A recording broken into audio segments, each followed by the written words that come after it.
সমুদ্রের গর্জন, মন্দিরের আধ্যাত্মিক পরিবেশ, অফবিট বিচের নির্জন সৌন্দর্য আর মুখরোচক সি ফুড সবকিছু যদি একসঙ্গে উপভোগ করতে চান তাহলে আজকের এই দীঘা ট্যুর প্ল্যান ভিডিওটি আপনার জন্য। দীঘা শুধু একটি সমুদ্র সৈকতের নাম নয়, এটি এমন একটি পর্যটন কেন্দ্র যেখানে একই সফরে উপভোগ করা যায় সমুদ্র, ধর্মীয় স্থান, প্রাকৃতিক সৌন্দর্য এবং স্থানীয় সংস্কৃতির সঙ্গে অনন্য মেলবন্ধন। তাই একদিন বা দুদিনের ছোট্ট ছুটির পরিকল্পনা থাকলে দীঘা হতে পারে আপনার জন্য আদর্শ গন্তব্য। আজকের ভিডিওতে আমরা জানব কলকাতা থেকে কিভাবে সহজে দীঘা পৌঁছবেন, কোন ট্রেন বা বাস আপনার জন্য সুবিধাজনক, কোথায় কোথায় ঘুরবেন, কতটা খরচ হতে পারে এবং কিভাবে একদিনেই চন্দনেশ্বর মন্দির, তালসারি বিচ, উদয়পুর সি বিচের মতন জনপ্রিয় স্থানগুলো ঘুরে দেখতে পারবেন। তাহলে আর দেরি না করে চলুন শুরু করা যাক আজকের সম্পূর্ণ দীঘা ট্যুর প্ল্যান। আজ মে মাসের 21 তারিখ 2026। এই মুহূর্তে আমি দীঘাতে। এর মধ্যে দীঘার টেম্পারেচার দেখাচ্ছে 34 ডিগ্রি সেন্টিগ্রেড, কিন্তু মনে তো হচ্ছে না, মনে হচ্ছে 38-39 ডিগ্রি সেন্টিগ্রেড। যাই হোক, এই পর্বে আপনাদের সঙ্গে আমি শেয়ার করব আমি দীঘায় কোন হোটেলে রয়েছি আর কিভাবে এই একটা রাত বা দুটো রাত থেকে দীঘায় বিভিন্ন জায়গায় ঘুরে বেড়াচ্ছি, তার একটা ট্যুর প্ল্যান আপনাদের সামনে তুলে ধরবো এই ভিডিওতে। প্রথমে বলা যাক দীঘা পৌঁছবেন কিভাবে। কলকাতা থেকে দীঘা যাওয়ার সবচেয়ে জনপ্রিয় উপায় হলো ট্রেন। দীঘা যাওয়ার জন্য যে দুটি ট্রেন সবচেয়ে জনপ্রিয় সেই দুটি হলো 12857 তাম্রলিপ্ত এক্সপ্রেস এবং 22897 কান্ডারি এক্সপ্রেস। প্রথম ট্রেনটি সকাল 6:45 হাওড়া স্টেশন থেকে রওনা দেয় দীঘার দিকে। দ্বিতীয় ট্রেনটি দুপুর 3:05 রওনা দেয় দীঘার দিকে। এই ট্রেন দুটি সপ্তাহে সব দিনই চলে। এই ট্রেন দুটিতে আনুমানিক ভাড়া সেকেন্ড সিটিংয়ে 105 টাকা এবং এসি চেয়ার কারে 380 টাকা। লোকাল ট্রেনে দীঘা যেতে আপনার খরচা পড়বে 45 থেকে 50 টাকা মতন। ট্রেনে সময় লাগে 3.5 থেকে 4 ঘন্টা। এরপরে দ্বিতীয় অপশন হলো বাসেও আপনি দীঘা পৌঁছতে পারেন। ধর্মতলা, করুণাময়ী, হাওড়া সহ কলকাতার বিভিন্ন জায়গা থেকে সরকারি বা বেসরকারি বাসে আপনি দীঘা পৌঁছতে পারবেন। যে বাস চলে সেগুলি হলো মূলত AC Volvo, non AC, sleeper, semi sleeper. সময় লাগে 4 থেকে 5 ঘন্টা। ভাড়া পড়ে 150 টাকা থেকে 800 টাকা মতন। সময় ভেদে ভাড়া বাড়তেও পারে। নিজের গাড়ি বা বাইকে করেও আপনারা দীঘা পৌঁছতে পারেন। কলকাতা থেকে দীঘার দূরত্ব আনুমানিক প্রায় 200 কিলোমিটার। রুটটি হলো কলকাতা, কোলাঘাট, নন্দকুমার, কন্টাই হয়ে দীঘা। সময় লাগে প্রায় 4 ঘন্টা মতন। দীঘায় তো পৌঁছলেন, এবার প্রশ্ন হলো দীঘায় থাকবেন কোথায়। দীঘায় থাকার ক্ষেত্রে দুটি জায়গা আছে, একটি হচ্ছে নিউ দীঘা, অপরটি হচ্ছে ওল্ড দীঘা। আপনারা যদি মোটামুটি বা বাজেট মূল্যে থাকতে চান তাহলে ওল্ড দীঘা হচ্ছে দারুণ অপশান। যদি একটু লাক্সারি ওয়েতে, যেমন সুইমিং পুল আছে এরকম হোটেলে থাকতে চাইলে তাহলে সবার পছন্দ হলো নিউ দীঘার হোটেল। সাধারণ বা বাজেট মূল্যের হোটেলের ভাড়া শুরু হয় 600 টাকা থেকে মোটামুটি 1500 টাকার মধ্যে। আর লাক্সারি হোটেলের ভাড়া শুরু হয় 1800 টাকা বা 2000 টাকা থেকে শুরু করে 5000 টাকা, 6000 টাকাও হতে পারে। আমি এবারের ট্যুরে নিউ দীঘায় একটি বাজেট ফ্রেন্ডলি হোটেলের থেকেছিলাম। চলুন সেই ব্যাপারে একটু ইনফরমেশন দেওয়া যাক। এই হচ্ছে আমার হোটেল বিদিশা 2, যেটা হেলিপ্যাড গ্রাউন্ডের কাছে। একবার দেখাই, আমাকে যে রুমটা দিয়েছে সেটা হচ্ছে 203, এটা হচ্ছে ফার্স্ট ফ্লোরে। রুমটা কিন্তু সাইজ বেশ বড়। এটা একটা ডাবল বেড বা কিং সাইজ বেড আছে। এটা ডাবল বেড, এটা কিং সাইজ বেড। এখানে 2 জন থেকে 3 জন তো ইজিলি অকুপাই করা যাবে। ওখানে একটা সোফা আছে, এসি রুম, এসি তো আছেই। আর রুমটা এরকম এটা যেহেতু বাজেট ওরিয়েন্টেড হোটেল, বেশি কিছু এক্সপেক্ট আমি করি না, আর আপনারাও করবেন না। টিভি আছে, হ্যাঙ্গারটা উল্টো হয়ে আছে, যাই হোক ওটা তো ঠিক করে দেওয়া যাবে, ওটা কোনো ইস্যু না।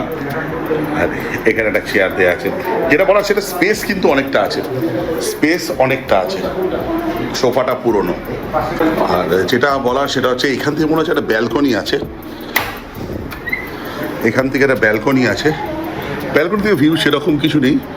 এটা আছে দুটো হোটেলের মধ্যবর্তী একটা জায়গা, কিন্তু আপনি স্নান করে আসলে এখানে জামা কাপড় মেলতে পারবেন, এটা একটা সুবিধা আছে। আর ওয়াশরুমটা একবার দেখাই। ওয়াশরুম হচ্ছে ওয়েস্টার্ন কোমোড আছে আপনার শাওয়ার ইত্যাদি। এই রুমটার ভাড়া হচ্ছে ওই 1200 থেকে 1500-র মধ্যে। আর যেটা বলার, এই এসি রুমটাকে নন এসি হিসেবেও দেওয়া হয়, কিন্তু যখন হোটেল ফুল থাকে। নন এসি হিসেবে ভাড়া কত সেটা আপনার ফোন নাম্বার দিয়ে দেবো, একবার ফোন করে জিজ্ঞাসা করে নেবেন। তবে একটা পরামর্শ রইল, আপনারা হোটেল যেখানেই নেন না কেন চেষ্টা করবেন বড় রাস্তার কাছাকাছি হোটেল নেওয়ার, সেক্ষেত্রে অটো বা টোটো পেতে সুবিধা হবে। এতক্ষণ রেস্ট নিচ্ছিলাম, রেস্ট নেওয়ার পরে এবার চলে যাচ্ছি নিউ দীঘা সি বিচে, একটু নোনা জলে গাটা ভিজিয়ে আসি। চলুন তাহলে যাওয়া যাক।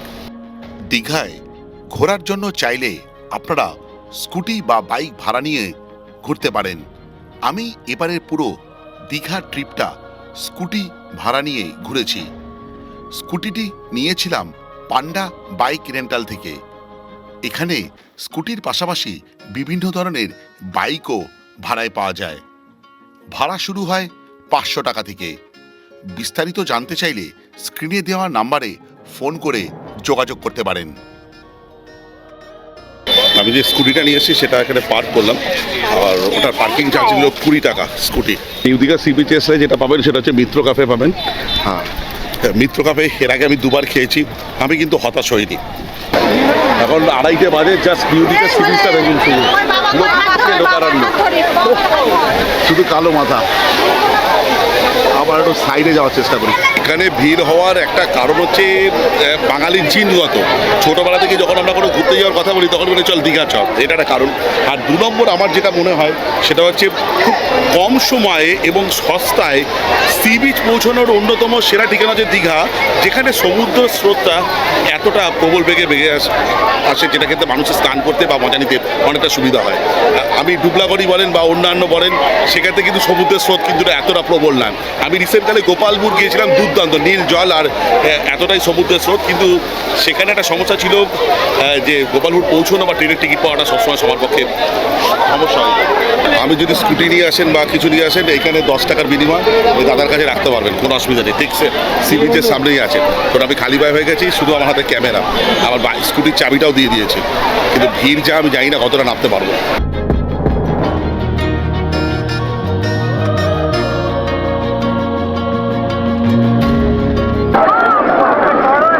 অনেকক্ষণ ধরে স্নান করছি, আমার কিন্তু মাইক্রোফোন লাগানো নেই। আমি DJI Action 5 Pro দিয়ে এই ভিডিওটা শুট করছি। যদি আপনারা কিনতে চান তার লিঙ্ক দেওয়া রইল এই ভিডিওতে ট্যাগ করা রইল, কিনতে পারেন। আমি মাইক ইউজ করছিলাম, কেন মাইক যদি ইউজ করতাম তাহলে মাইকটা খারাপ হয়ে যেত। আমি DJI মাইক মিনি ইউজ করি, আরও সে পুরোটা ট্যাগ করা রইল। আমার হোটেলের সামনে দাঁড়িয়েছি, 3:30 বেজে গেছে। দেখা যাক কোথায় লাঞ্চ করা যায়। দীঘাতে এসে বাঙালি কোনো রেস্টুরেন্টে খাবো, আগে যেখানে খেয়েছি সেখানে খাবো না, আর নতুন কোনো জায়গায় ট্রাই করবো। যা যাক, আমার স্কুটিটা বের করি। খুব কাছেই একটা রেস্টুরেন্ট ভরপেট বলেন, এর আগে 2-3 জন আমাকে রেকমেন্ড করেছিল যে দীঘায় এলে বা নিউ দীঘাতে এলে এখানে খাওয়ার জন্য, অনেকদিন আগে করেছিল। তো সেই অনুযায়ী আমি চলেছি যে এবার এখানে দেখা যাক কেমন এক্সপিরিয়েন্স কেমন হয়। আমি এতবার দিকে এসে কোনোদিন আমি এখানে আসিনি। এনাদের যেটা ফিশ, ইন্ডিয়ান ফিশ যেটা আছে, ফিশ কালিয়া যেটা বেচছেন 250 টাকা, এটা কাতলা কালিয়া আর কাতলা কারি 200 টাকায়। যে দামগুলো আছে এগুলো 2 পিস করে কিন্তু, ঠিক আছে। আর পমফ্রেটের 1 পিস 300, 350 বিভিন্ন দামের আছে। আচ্ছা, এবার আসুক, আমি ছোট বড়োর ওপর নির্ভর করে আমি 350 টাকাটা অর্ডার করেছি, তার কারণ 300 টাকার যে দামের যে পমফ্রেটটা সেটা শেষ হয়ে গেছে। যাই হোক, আর ভেজ থালি যেটা অর্ডার করি সেটা দাম 230 টাকা, আর পমফ্রেটটা এক্সট্রা অর্ডার করেছি, তাই তো। কতক্ষণ লাগবে এবার আসতে? আচ্ছা, নিয়ে আসুন, ঠিক আছে। জলের বোতল দিন। এনাদের সিটিং ক্যাপাসিটি হচ্ছে 130 জনের, বেশ বড়, এবং দামগুলো কিন্তু কিছু কম না, একটু হায়ার সাইডই লাগলো। কিন্তু সিলিন্ডারের গ্যাসের দাম যেভাবে বৃদ্ধি পেয়েছে, হয়তো এটাও একটা কারণ হতে পারে খাবারের দাম বৃদ্ধির জন্য। আমি জানি না, আমি প্রথমবার খেতে এসেছি, কিন্তু সাইড লাগলো, কিন্তু অ্যাম্বিয়েন্স খুব ভালো, খুব ভালো। এসি তো পুরো চিল। লাঞ্চ করলাম, লাঞ্চের অভিজ্ঞতা বেশ ভালো। ডালটা আমার অ্যাভারেজ লেগেছে, কিন্তু বাদ বাকি খাবারগুলো বেশ ভালো। বিশেষ করে পম্পেট মাছের গ্রেভিটা তো একদম টপ ক্লাস লেগেছে, মাছটাও খুব ভালো ছিল। এবার হোটেলে ফিরে যাই, রেস্ট নিই, তারপর দেখা যাক বিকেলবেলা কোথায় ঘুরতে যাওয়া যায়। হ্যাঁ, ঘড়িতে বাজে 6টা, আমি বেরিয়ে যাচ্ছি, কোথায় যাওয়া যায়। এতক্ষণ রেস্ট নিয়েছিলাম, লাঞ্চ করে আসার পর অনেকক্ষণ শুয়েছিলাম, শরীরটা ক্লান্ত লাগছিল। আর এই হচ্ছে আমার হোটেল বিদিশা 2। হোটেল থেকে বেরিয়ে আমি প্রথমে চলে গেছিলাম আমার প্রথম গন্তব্য অমরাবতী পার্কে। নিউ দীঘার অন্যতম জনপ্রিয় দর্শনীয় স্থান হল অমরাবতী পার্ক। সমুদ্র সৈকত ঘোরার পাশাপাশি পরিবার নিয়ে কিছুটা শান্ত সময় কাটানোর জন্য এই জায়গাটি একদম আদর্শ। এটি সমুদ্রের ধারে তৈরি একটি থিম পার্ক ও বিনোদন কেন্দ্র, যেখানে পরিবার, শিশু এবং পর্যটকদের জন্য বিভিন্ন রাইড, খোলা জায়গা এবং সুন্দর সাজসজ্জা করা রয়েছে। এখানকার প্রধান আকর্ষণ হলো সুন্দর সবুজ বাগান ও ফুলের সমাহার, মাঝখানে বড় লেক, বোটিংয়ের সুব্যবস্থা, রোপওয়ে রাইড যেখান থেকে পার্ক ও আশপাশের সুন্দর দৃশ্য দেখা যায়, শিশুদের জন্য বিভিন্ন খেলাধুলার ব্যবস্থা। এখানে আসার সবচেয়ে আদর্শ সময় হলো সকাল বা বিকেলের দিকে। এই জায়গাটি পুরোপুরি ঘুরতে আপনার সময় লাগবে 1 থেকে 2 ঘন্টা। পরবর্তী আমার গন্তব্য ছিল ঢেউসাগর পার্ক, নিউ দীঘার অন্যতম জনপ্রিয় পর্যটন আকর্ষণ।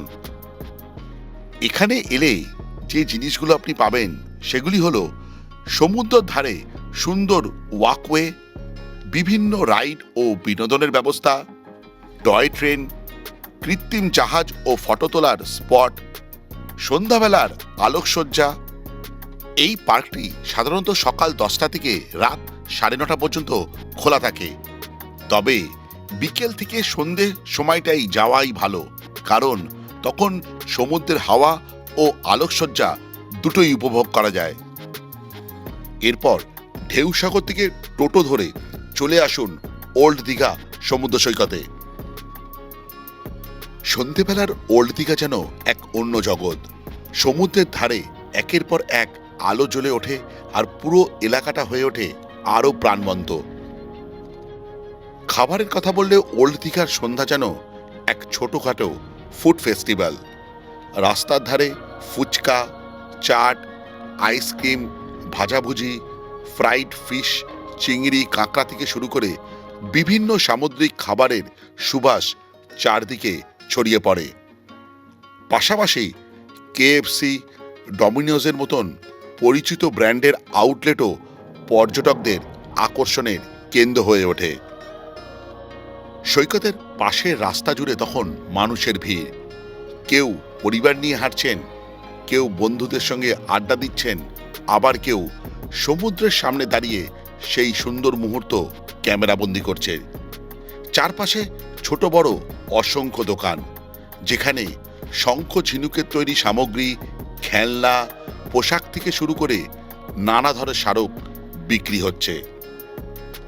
নোনা বাতাস, ঝলমলে আলো, খাবারের গন্ধ, মানুষের আনন্দ আর সমুদ্রের অনন্ত গর্জন, সবকিছু মিলিয়ে ওল্ড দীঘার সন্ধ্যা সত্যি এক অন্যরকম অভিজ্ঞতা। দীঘায় এলে এই সময়টা না কাটালে যেন ভ্রমণটাই অসম্পূর্ণ থেকে যায়। ওল্ড দীঘায় সন্ধে কাটানোর পর এরপর ফিরে আসুন হোটেলে। আমি সেদিন হোটেলে ফিরে ডিনার করেছিলাম রুটি আর এক তরকা। পরের দিন ভোর ভোর একটা টোটো ভাড়া করে বেরিয়ে পড়ুন দীঘার মোহনার উদ্দেশ্যে। দীঘার অন্যতম আকর্ষণীয় পর্যটন কেন্দ্র হল দীঘা মোহনা। এখানে সমুদ্র ও নদীর মিলনস্থল এক অপূর্ব প্রাকৃতিক সৌন্দর্য সৃষ্টি করে। পূর্ব আকাশে সূর্যের লাল আভা ধীরে ধীরে ছড়িয়ে পড়ে মোহনার জলের উপর। সেই আলোয় নদী ও সমুদ্রের মিলনস্থলকে অসাধারণ সুন্দর দেখায়। মোহনার সবচেয়ে বড় আকর্ষণ হলো এখানকার বিশাল মাছ বাজার। ভোরবেলা সমুদ্র থেকে ট্রলার ভর্তি তাজা মাছ এসে পৌঁছায় এবং শুরু হয় মাছের নিলাম। ইলিশ, পমফ্রেট, ভেটকি, চিংড়ি, কাঁকড়া, স্কুইড সহ নানা ধরনের সামুদ্রিক মাছ এখানে দেখা যায়। যদি আপনি দীঘা ভ্রমণে আসেন তাহলে খুব সকালে একবার মোহনায় অবশ্যই ঘুরে আসুন। মাছ বাজারের কোলাহল, ট্রলারের আনাগোনা এবং সূর্যোদয় মনোমুগ্ধকর দৃশ্য আপনার ভ্রমণকে আরও স্মরণীয় করে তুলবে। ইচ্ছা হলে ব্রেকফাস্টটাও করে নিতে পারেন এই মোহনার বিচ থেকে। এখানে হরেক দোকান আছে, অপশনও প্রচুর। ব্রেকফাস্ট করার পর এরপর সোজা একটি টোটো ধরে চলে আসুন দীঘার নবতম আকর্ষণ জগন্নাথ মন্দিরে। দীঘা ভ্রমণের সমুদ্রের পাশাপাশি যে স্থানটি এখন পর্যটকদের অন্যতম আকর্ষণ সেটি হলো দীঘার জগন্নাথ মন্দির।